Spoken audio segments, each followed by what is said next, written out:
The first light of dawn breaks over the eastern horizon, casting long shadows across the calm waters of the North Sea.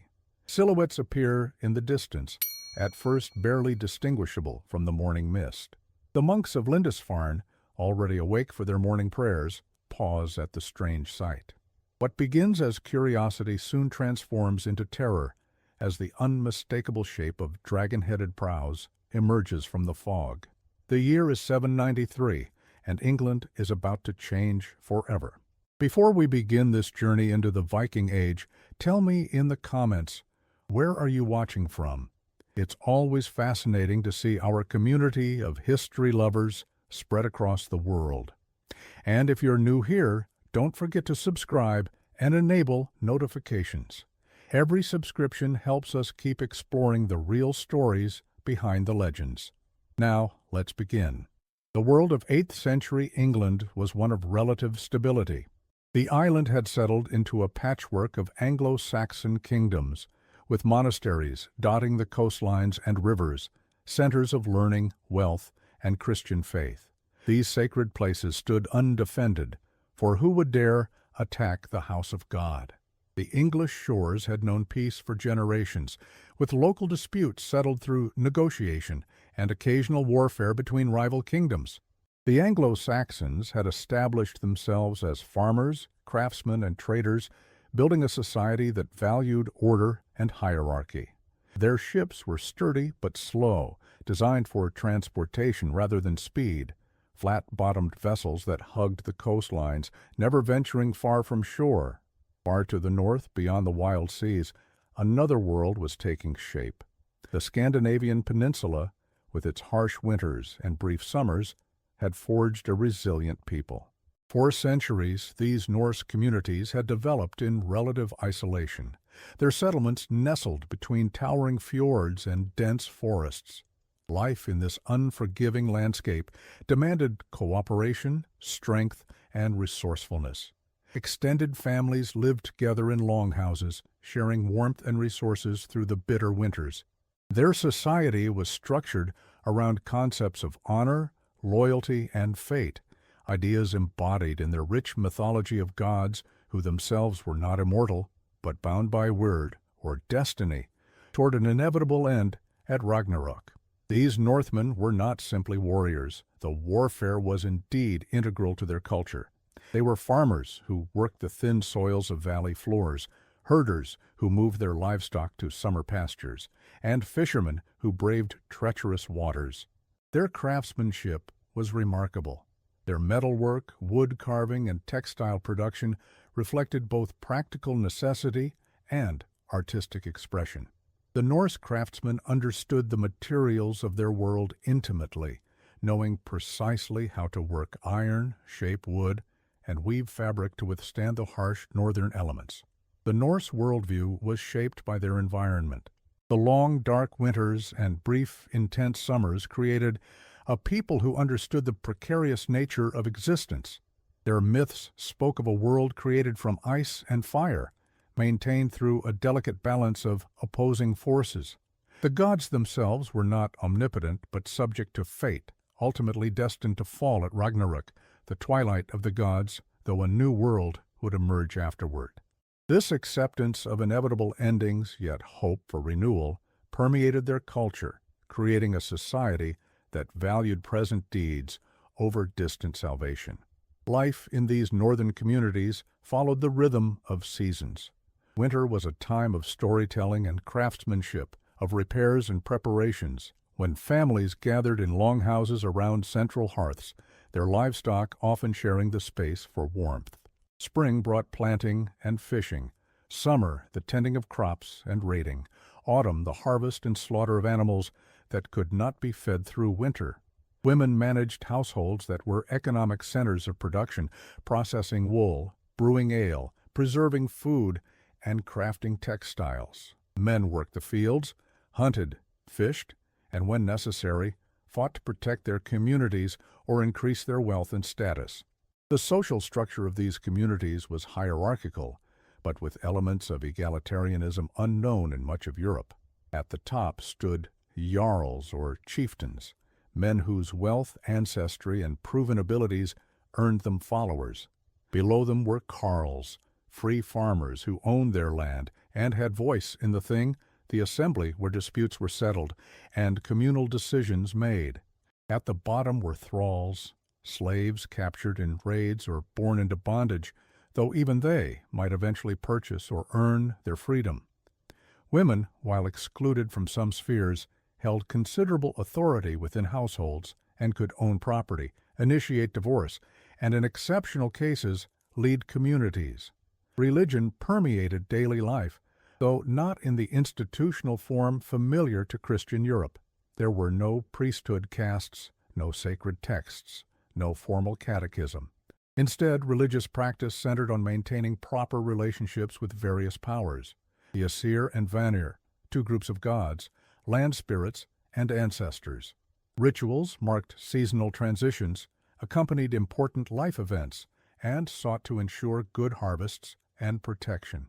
Offerings might be as simple as a splash of ale on a doorstep or as elaborate as the great blot ceremonies where animals were sacrificed and their blood used to consecrate participants. But perhaps their greatest achievement, the one that would change the course of European history, was born from this intimate understanding of material and environment. The longship. Unlike anything seen before, these vessels represented the perfect marriage of form and function, of beauty and deadly efficiency. What the English had dismissed as crude vessels of simple sea raiders would soon reveal themselves as the most advanced naval technology of the age. The story of the Viking longship begins not with war, but with necessity. The challenging geography of Scandinavia, with its deeply cut coastlines, countless islands and networks of rivers, demanded water transport for basic survival. For generations, Norse shipwrights had refined their craft, passing knowledge from father to son, gradually developing vessels that could navigate both the shallow waters of fjords and the unpredictable open sea. By the late 8th century, these master craftsmen had created something revolutionary. Ships with shallow drafts that could navigate rivers, yet were stable enough for open water sailing, vessels that combined extraordinary speed with remarkable durability. The construction of a longship began with the selection of the perfect oak tree, one with a natural curve that would form the keel, the backbone of the vessel. Using simple tools, axes, adzes, and augers, skilled craftsmen would split the timber along its grain rather than sawing across it, preserving the wood's natural strength. The hull was built using the clinker technique, where overlapping planks were fastened with iron rivets, creating a lightweight yet flexible structure that could flex with the waves rather than fighting against them. This flexibility was crucial. In stormy seas, a rigid ship would break apart, but a Viking longship would ride the waves, bending without breaking. Each longship represented an enormous investment of resources and labor, hundreds of trees, thousands of hours of skilled work, precious iron for rivets, and wool for the sail. A typical vessel might require the felling of 10 to 15 large oak trees, a significant resource in a land where such trees were not abundant. The great ships were valued possessions, often owned collectively by a community or a wealthy chieftain, and were sometimes burned as part of elaborate funeral rituals for great leaders, sending them to Valhalla in appropriate splendor. The ship burial at Oseberg, discovered in 1903, and dating to around 834, offers a glimpse into the spiritual significance of these vessels. A high-status woman was laid to rest in a magnificently carved ship, surrounded by tapestries, furniture, kitchen equipment, farming tools, sleds, and sacrificed animals. The burial chamber, built within the ship, was sealed under a great mound, a monument visible for miles around, declaring the importance of both the deceased and the community that honored her. The vessel itself was a work of art, its prow and stern posts intricately carved with intertwining animal and plant motifs, its proportions both beautiful and functional. Such ship burials were rare, reserved for the most prominent members of society, but they reflect the deep connection between Norse identity and maritime technology. The ship served as both practical transportation and powerful symbol, a vehicle that could carry the dead to the other world, just as it carried the living across the sea. The care lavished on these burial ships, craftsmanship that would never be seen by the living after the burial chamber was sealed, speaks to the profound significance these vessels held in Norse cosmology. The result of this craftsmanship was a vessel unlike any other of its time. Longships could travel at speeds up to 15 knots under sail, and when using oars, warriors could maintain 5 to 7 knots for hours, far outpacing anything the Anglo-Saxons could muster in pursuit. With a draft of less than 1 meter, they could navigate shallow waters and even be portaged overland when necessary. Most crucially, they combined this speed and versatility with an unprecedented range. These ships could cross the open ocean, yet navigate inland waterways with equal ease, making nowhere in coastal Europe truly safe from their reach. The Anglo-Saxons, who had first encountered these vessels with a mixture of curiosity and dismissal, would soon learn to fear the sight of their dragon prows on the horizon. The shallow draft that allowed Viking longships to beach directly on shore meant that attacks could come without warning. No harbors were needed, no lengthy disembarkation that might alert defenders. A fleet of longships could appear at dawn, warriors could raid, and by nightfall they would be gone, leaving destruction in their wake and carrying away treasures, food supplies, and captives for ransom or the slave markets of Dublin and beyond. Navigation across open water without the benefit of compass or sextant required specialized knowledge passed down through generations. Norse sailors read the movements of the sun and stars, understood cloud formations and bird behavior, recognized subtle changes in wave patterns and water color that indicated proximity to land. They used simple but effective tools. A sun shadow board could determine latitude by measuring the sun's height above the horizon. A sunstone, a crystal of Iceland spar, could locate the sun's position even on overcast days by polarizing the light. Most importantly, they accumulated detailed mental maps of coastlines, currents, and prevailing winds, knowledge preserved in oral tradition and practical experience. Life aboard a longship was harsh by any standard. The open vessels offered minimal protection from the elements. Cold spray, driving rain, scorching sun. There were no cabins, no private spaces, no amenities beyond the bare necessities. Warriors sat on sea chests containing their possessions, which also served as rowing benches. Food was limited to what could be preserved: dried meat, hard bread, fermented dairy products, supplemented by fishing when possible. Fresh water was a constant concern, as were the effects of prolonged exposure to salt and sun. Yet despite these hardships, the crews developed intense bonds of loyalty and shared purpose, bound by the knowledge that their survival depended on collective effort and mutual support. Yet what drove these Northmen to suddenly venture beyond their traditional waters? The causes of the Viking expansion were complex, interwoven factors rather than a single catalyst. Scandinavia's population had grown steadily, placing pressure on limited agricultural land. Climate data from tree rings and ice cores suggests that the late 8th century saw a period of warmer temperatures, the medieval warm period, which may have further increased population through improved harvests and lower winter mortality. This population pressure, combined with inheritance customs where only the eldest son received land, created a class of landless young men with limited prospects at home. Political changes also played a role. Across Scandinavia, smaller chieftainships were being consolidated into larger kingdoms, particularly in Denmark and Norway. Those who found themselves on the losing side of these power struggles often chose exile and raiding over submission. The growing centralization of power required wealth to maintain, wealth that could be acquired through controlled trading and raiding expeditions. For ambitious chieftains, leading successful raids brought not just material riches, but prestige and followers. Essential currency in a society where leadership was based on personal loyalty rather than institutional authority.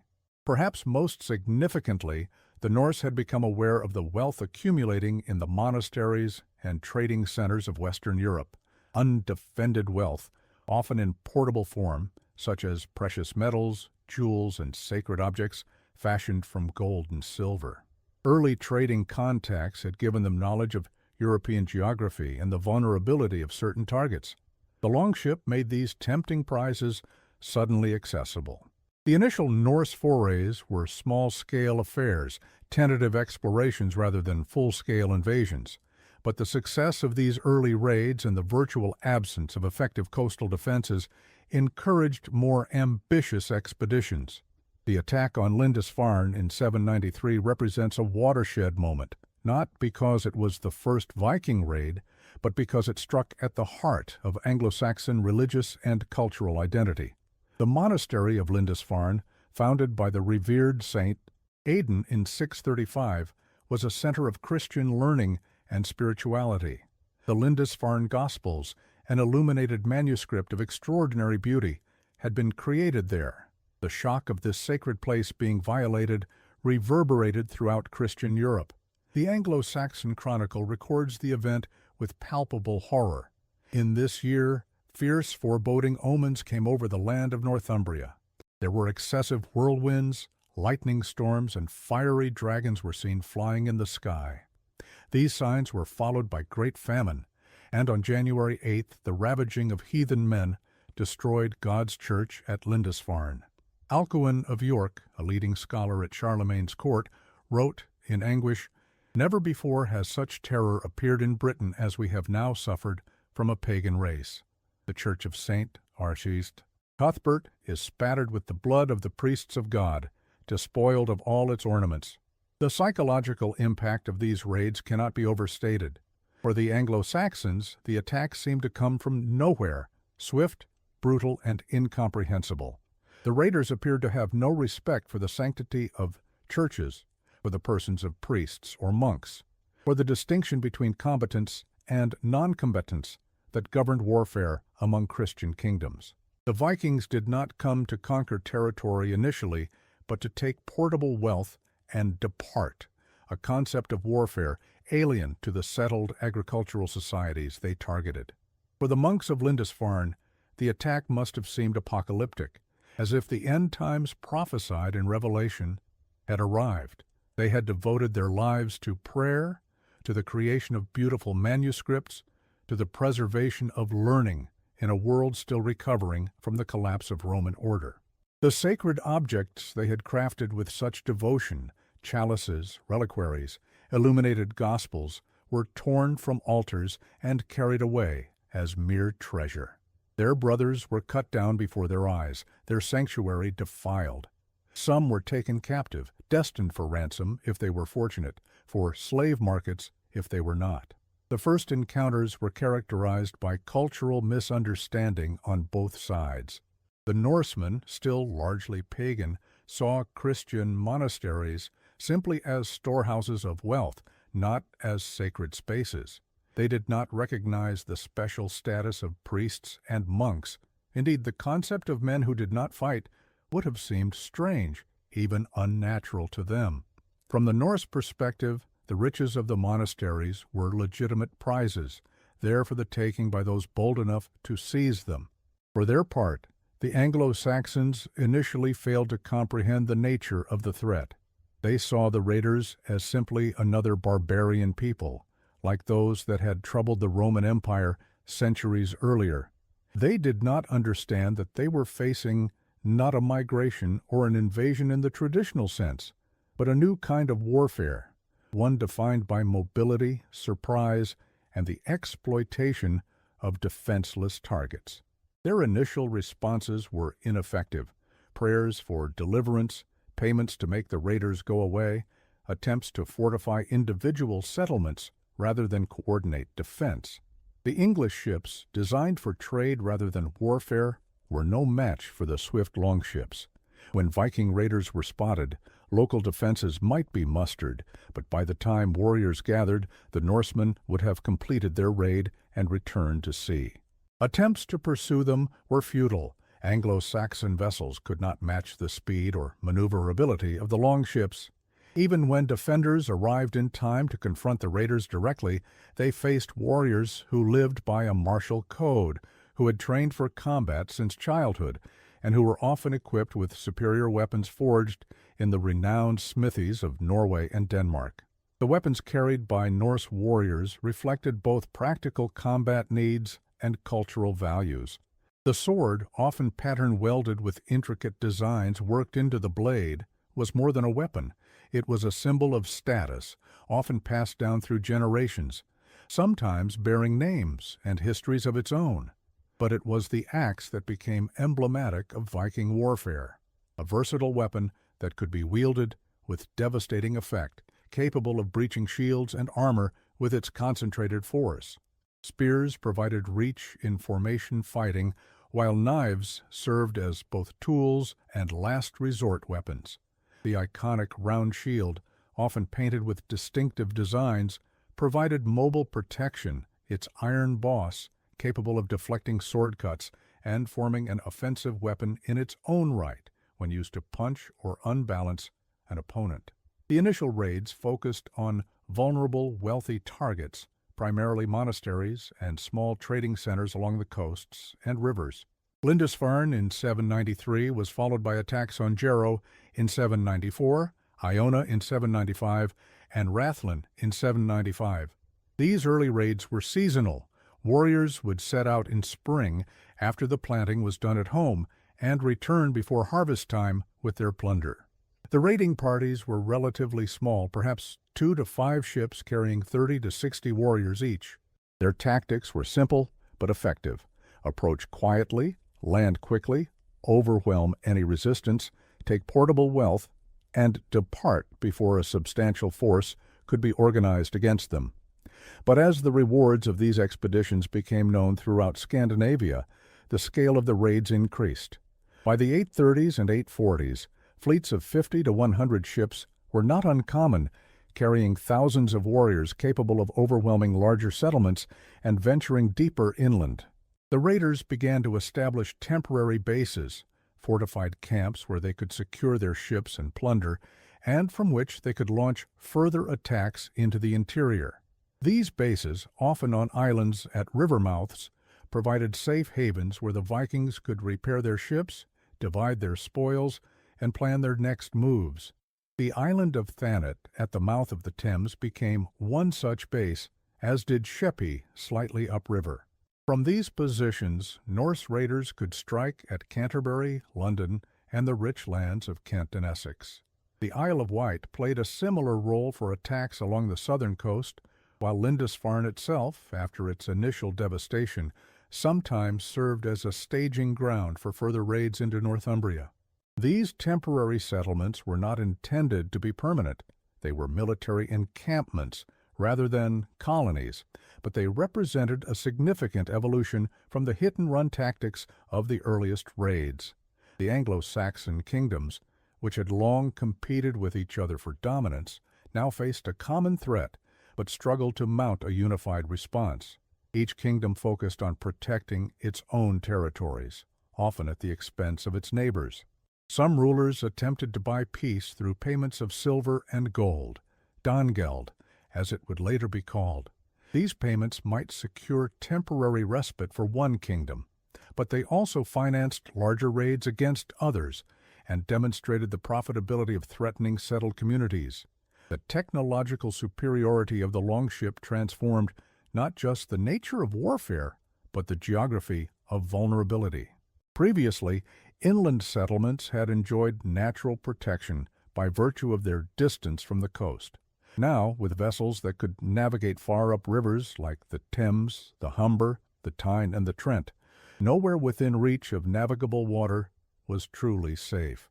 The psychological impact was profound, a constant anxiety, a sense that danger could appear suddenly from the river that had previously been the lifeblood of trade and communication. The medieval chronicles capture something of this dread.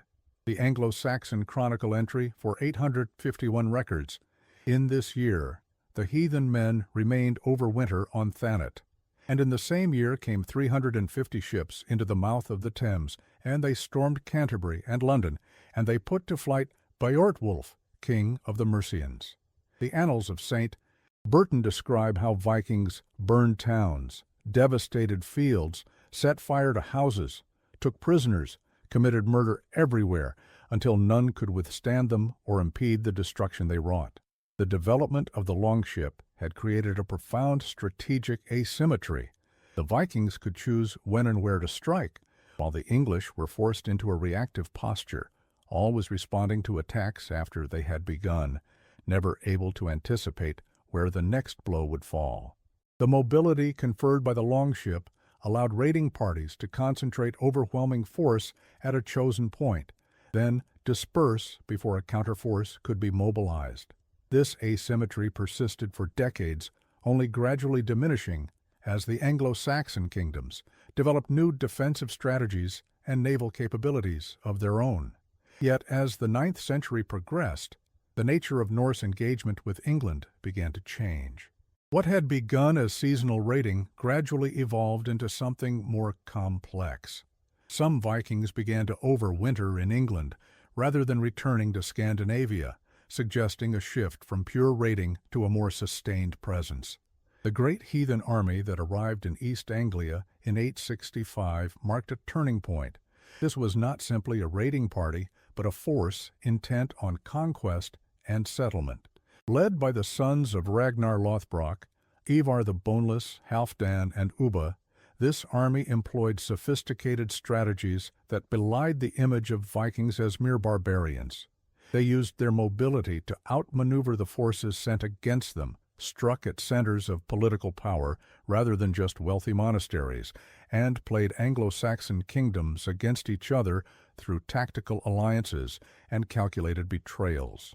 Within a decade, they had overthrown the kingdoms of Northumbria, East Anglia, and much of Mercia, establishing what would come to be known as the Danelaw, a region where Norse law and custom prevailed.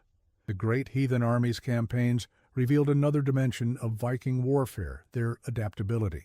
While their initial advantage had come from naval mobility, they proved equally capable in land campaigns. They quickly learned to exploit the political divisions among the Anglo-Saxon kingdoms, to use terrain to their advantage, and to adopt new tactics when circumstances demanded. When facing the armored horsemen of the Frankish kingdoms, they created defensive formations that neutralized cavalry charges. When confronting fortified positions, they developed siege techniques or simply established blockades until hunger forced surrender. The longship remained central to these campaigns, providing the strategic mobility that allowed the Vikings to concentrate their forces where Anglo-Saxon defenses were weakest. But now these vessels were carrying not just warriors intent on plunder, but settlers looking for land, farmers, craftsmen, and traders who would establish permanent communities. Archaeological evidence reveals this transition. Norse-style houses appeared in eastern England, place names incorporating Scandinavian elements spread across the landscape, and distinctive burial practices reflected the presence of Norse settlers rather than just transient raiders. This settlement phase fundamentally changed the relationship between Norse and English. What had been a clear distinction between raider and victim evolved into a more complex coexistence. In some areas, particularly the 5 boroughs of the East Midlands, Lincoln, Nottingham, Derby, Leicester, and Stamford, Norse rule was established firmly, with Scandinavian legal customs, language, and social structures predominating. In others, the process was more syncretic, with Norse settlers gradually integrating into existing communities while retaining elements of their distinctive culture. The archaeological record from this period reveals both continuity and change. At York, excavations have uncovered evidence of a thriving commercial center where Anglo-Saxon and Norse traditions merged. The street plan was reorganized, new craft industries established, and trading connections extended to Scandinavia and beyond. Yet many aspects of daily life continued unchanged. Local pottery traditions persisted, religious practices gradually shifted toward Christianity, and material culture reflected a blending rather than a wholesale replacement of traditions. King Alfred of Wessex, who came to the throne in 871, faced the most severe test. His kingdom was the last Anglo-Saxon realm still standing against the Norse advance. Alfred's initial attempts to confront the Vikings directly met with mixed success. Victories alternated with defeats, and payments of Danegeld bought only temporary respite. But after retreating to the marshes of Somerset following a surprise attack in midwinter, Alfred emerged with a new strategy, one that would ultimately stem the tide of Norse conquest. Recognizing that the Longships' advantage lay in mobility and surprise, Alfred created a system of fortified burghs across his kingdom, fortresses positioned so that no place in Wessex was more than a day's march from a defensible stronghold. He reorganized his military forces into a rotation system where some men remained on active duty at all times, capable of responding quickly to raids. Most importantly, he initiated the construction of a new type of warship, vessels that were larger and higher-sided than the Viking Longships, designed specifically to counter the Norse naval advantage. The Anglo-Saxon Chronicle records, "Then King Alfred commanded boats and galleys, that is, long ships, to be built throughout the kingdom in order to oppose the Danish ships." These ships were a direct response to the technological challenge posed by the longship, an attempt to adapt and counter the Norse advantage.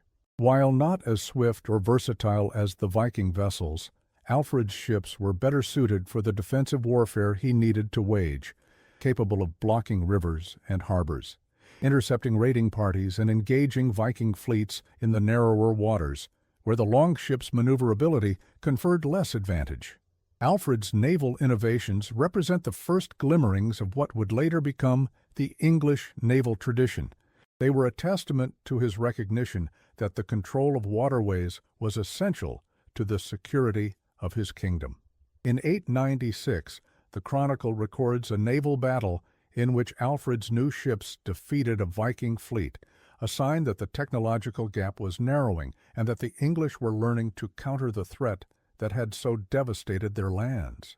Alfred's broader reforms, legal, educational, and administrative, laid the groundwork for the eventual reconquest of the Danelaw by his descendants. He understood that military resistance alone was insufficient. Cultural resilience was equally important.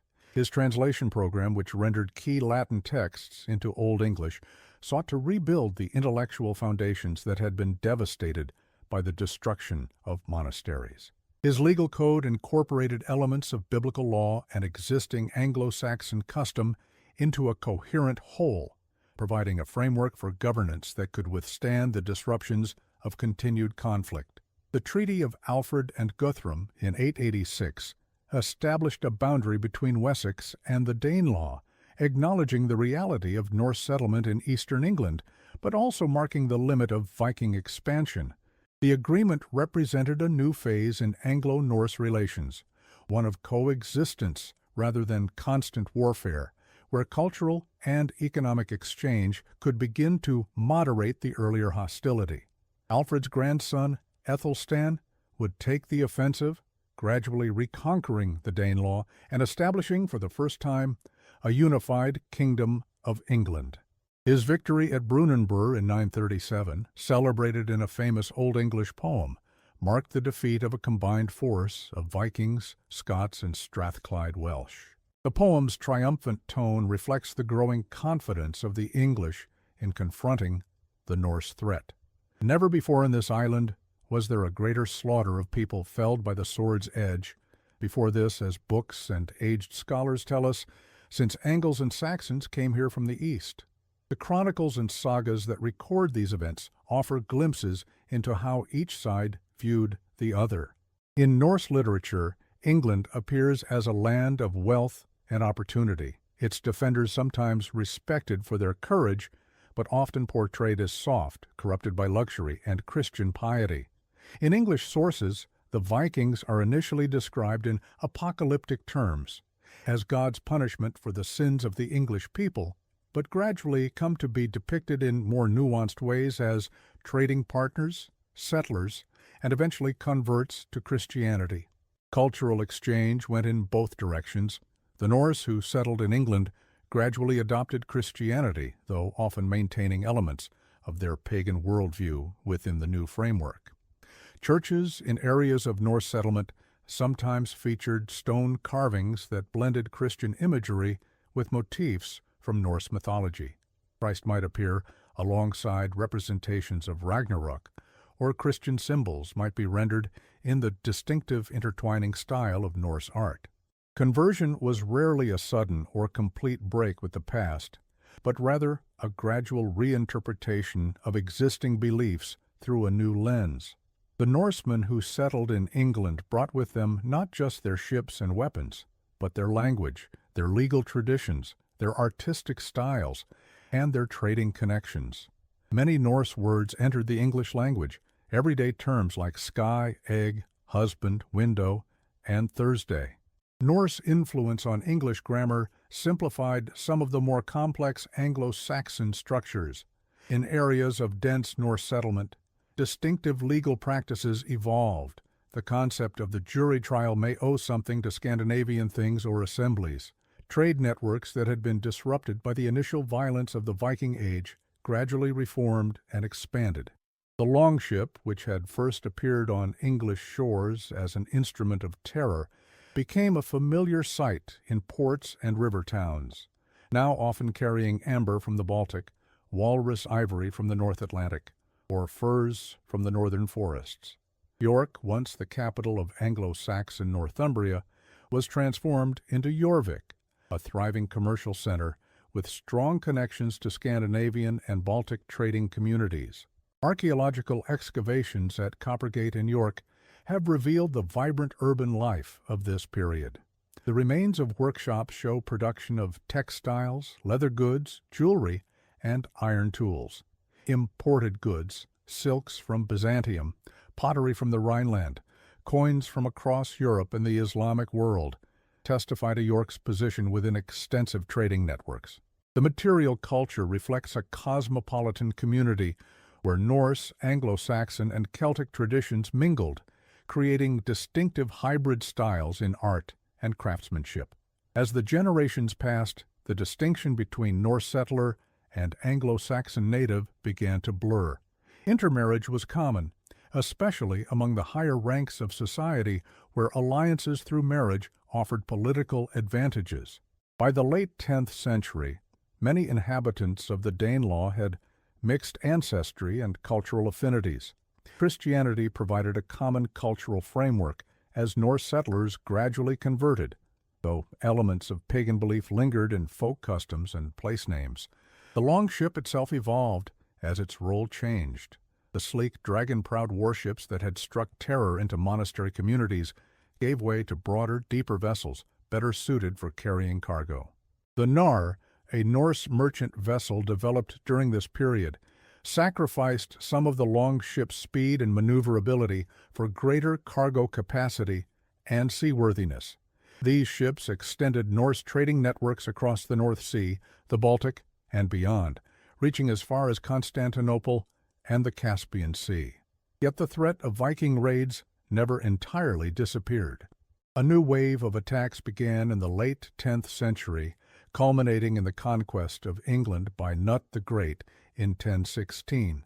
Knut's North Sea Empire, uniting England, Denmark, Norway, and parts of Sweden under a single ruler, represented the apotheosis of Norse influence in Northern Europe.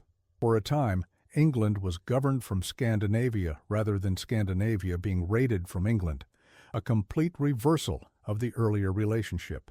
Canut's reign, lasting nearly 2 decades, brought a period of relative stability to England. Though he had come to power through conquest, he quickly adopted many aspects of Anglo-Saxon governance, presented himself as a Christian king in the English tradition, and married Emma of Normandy, widow of the previous English king. His legal codes maintained continuity with those of his predecessors while incorporating elements of Scandinavian law. His patronage of the Church, including donations to English monasteries and pilgrimages to Rome, helped legitimize his rule in the eyes of his subjects and European contemporaries. The Norman conquest of 1066 is often viewed as the end of the Viking Age in England, yet it can also be seen as its final transformation. The Normans themselves were descended from Norse settlers in northern France, their name derived from Northmen. When William the Conqueror crossed the Channel to claim the English throne, he did so in ships that, while different in many details from the longships of 2 centuries earlier, still embodied the Norse mastery of naval technology and amphibious warfare. The Battle of Hastings, which decided England's fate, came just weeks after King Harold had defeated another Norse invasion at Stamford Bridge, a vivid illustration of how England remained caught between its Anglo-Saxon and Scandinavian heritages. The Bayeux Tapestry, which commemorates William's conquest, depicts his fleet crossing the Channel. Ships with high prows and sterns, clinker-built hulls, and square sails reminiscent of their Viking ancestors. The Norman knights, who established themselves as England's new ruling class, brought with them legal concepts and social structures that had evolved in Normandy, a blend of Frankish and Norse traditions adapted to local conditions. The feudal system imposed after the conquest had its roots in both traditions, creating yet another layer of cultural synthesis in England's complex history. As the medieval period progressed, the specific technologies and designs of the longship were gradually forgotten. The clinker-built tradition continued in fishing vessels and coastal craft, but the perfect balance of speed, versatility, and seaworthiness achieved by the Viking shipwrights was not equaled again until the age of clippers in the 19th century. The archaeological rediscovery of Viking ships, most famously the Gokstad and Oseberg ships, excavated in Norway in the late 19th century, revealed to modernize the extraordinary achievement these vessels represented. The Gokstad ship, built around 890, was discovered in 1880 as part of a burial mound. Almost 80 feet long, with 16 pairs of oars, it represented the pinnacle of Viking shipbuilding, a vessel capable of ocean voyages, yet still agile enough for coastal raiding. The preservation was remarkable. About 90% of the original wood survived, allowing archaeologists to understand not just its form, but the sophisticated techniques used in its construction.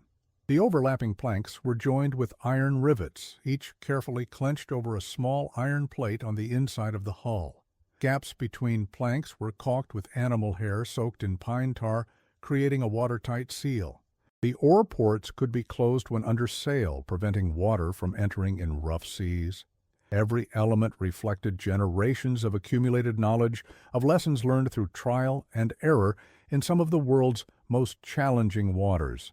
Today, when we look at reconstructions of Viking longships, we see not just the instruments of raid and conquest, but windows into a culture that valued technical excellence, aesthetic beauty, and practical functionality in equal measure.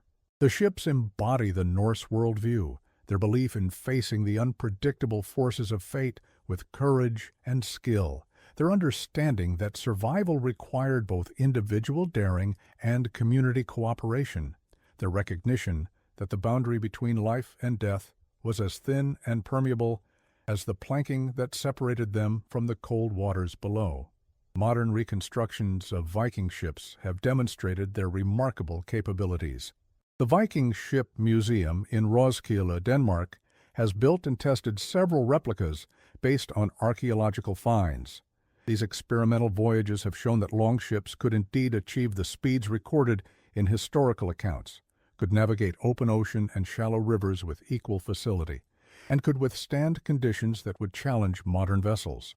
The Sea Stallion, a reconstruction of a warship found at Skålelev, sailed from Denmark to Dublin in 2007, following a route that would have been familiar to Viking raiders 1,000 years earlier. For the people of Anglo-Saxon England, the appearance of these ships on their horizons in the late 8th century marked the beginning of a profound transformation, one that would reshape their society, their language, their political structures, and their place in the wider world. The longships that they had initially dismissed would become catalysts for cultural exchange, technological adaptation, and ultimately a new synthesis of Anglo-Saxon and Norse elements that would contribute to the emerging English identity. The legacy of those sleek vessels and the people who sailed them remains visible in the landscape of modern Britain, in place names like Grimsby and Whitby, in words used every day without recognition of their Norse origins, in legal concepts and local governance traditions, and in the abiding cultural fascination with the Viking Age. Perhaps most significantly, the challenging encounter between Anglo-Saxon and Norse cultures presaged the complex cultural negotiations that would characterize England's later history. Its capacity to absorb influences from outside while maintaining a sense of continuity with its past. As dawn breaks over the North Sea today, no dragon-prowed longships appear on the horizon, but the echoes of their passing, in language, in law, in genetic heritage, and in cultural memory, continue to shape our understanding of what it means to be English, what it means to be Scandinavian, and what happens when different worlds collide. The longship, that perfect marriage of artistry and function, remains a powerful symbol of how technological innovation can change the course of history, creating new possibilities, new dangers, and new connections that none could have foreseen when the first raiders appeared off Lindisfarne on that fateful morning in 793. In the centuries since the Viking Age, maritime technology has advanced beyond anything the Norse shipwrights could have imagined. Yet there remains something timeless in their achievement, in their intimate understanding of wood and water, wind and wave, in their recognition that the boundary between lands could be a highway rather than a barrier for those with the courage and skill to navigate it. The English who once scoffed at the strange vessels appearing on their horizons would eventually become a seafaring nation themselves, their ships venturing far beyond the North Sea to shores the Vikings never reached. In this, perhaps, lies the most profound legacy of that first encounter between the longship and the monastery, the recognition that isolation offers no lasting security, and that engagement with the wider world, however challenging, opens pathways to new futures.